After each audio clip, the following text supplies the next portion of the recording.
విచ్చేసినటువంటి బీద బలహీన వర్గాల ఆశాజ్యోతి, అందరిలో ఒకటిగా ఉంటూ సర్పంచ్ నుండి జెడ్పీటీసీ నుండి జిల్లా ఫ్లోర్ లీడర్ వరకు కూడా పనిచేస్తూ గత 30 సంవత్సరాల నుండి కూడా ప్రజల మధ్యలో ఉన్నటువంటి నాయకుడు.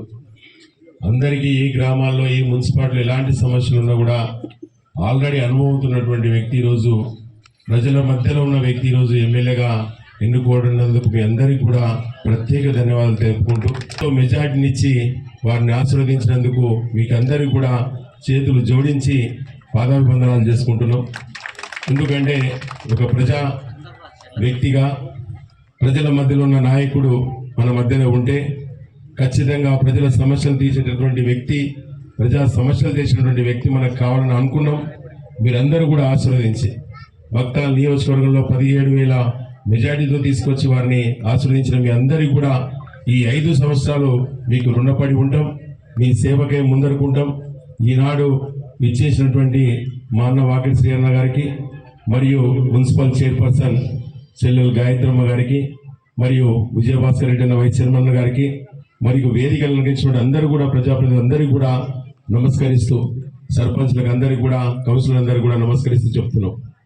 రేవంత్ రెడ్డి అన్న గారు ముఖ్యమంత్రిగా అయిండు.